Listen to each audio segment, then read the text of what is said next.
When I met Alina, I truly believed she was the one I'd spend my life with. We crossed paths in college. She studied design. I was a business major. Her laughter, her ambition, her fearless independence drew me in immediately. Before long, we were inseparable. I rearranged my schedule to match hers, stayed up helping her finish her projects, drove her to late classes, and became her biggest supporter whenever she doubted herself. To me, love meant giving everything you could without hesitation. After graduation, I landed a demanding job and worked long hours, determined to build a future for us. Alina had trouble finding steady work, so I told her not to stress. I'd take care of things until she got on her feet. Weeks turned into months, then years. My income became our only stability. She wanted a better apartment, designer clothes, short vacations, and I tried to make it all happen. I told myself she deserved comfort, even if it meant setting my own goals aside. Then everything shifted when she got hired at a creative agency. I was proud at first. She had worked hard for that break. But success changed her, slowly, subtly, and then all at once. She began staying out late, claiming work dinners or team events. Conversations turned cold. She started correcting me in small ways, critiquing how I dressed, how I talked, how I lived. The warmth that once filled our home was replaced by her sighs and distant glances. One evening, I decided to surprise her with a home-cooked dinner to celebrate her first big project. I made her favorite meal, lit candles, and waited. She arrived 2 hours late, visibly irritated. When I asked what was wrong, she said, "You wouldn't understand. You're not part of my world anymore." That sentence hit harder than any argument could. Something inside me cracked that night. The silence between us grew over the following weeks. She spent more time with her colleagues, less with me.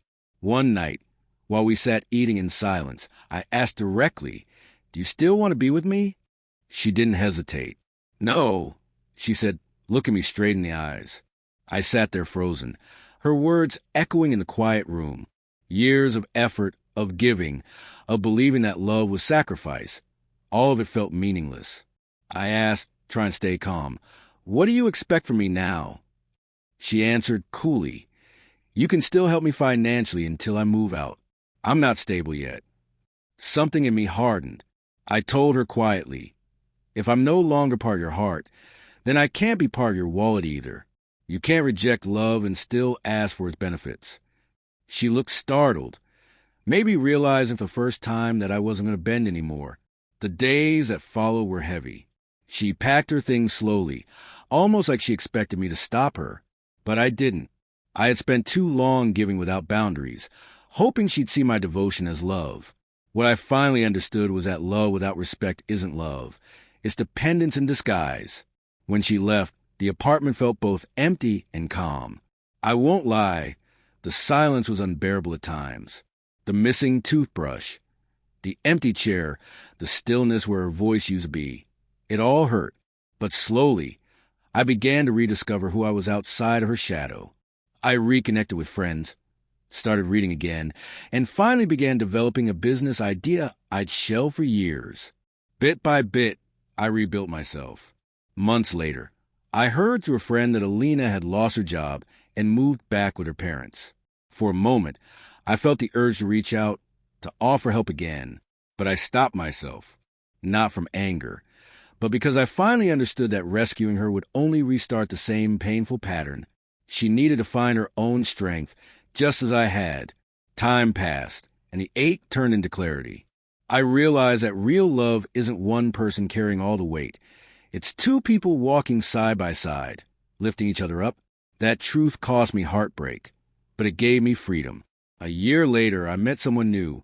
She didn't need saving. She valued my honesty, not my money. We built something balanced and peaceful. Partnership instead of dependency. For the first time, I felt what it truly meant to love freely, without fear or obligation. Sometimes, I still think of Alina, not with bitterness, but with quiet gratitude. She taught me a lesson I'll never forget. Choosing yourself isn't selfish, it's survival. The night I told her, "Then don't expect my support," wasn't an act of cruelty. It was the first time I stood up for myself. And that decision changed the course of my life.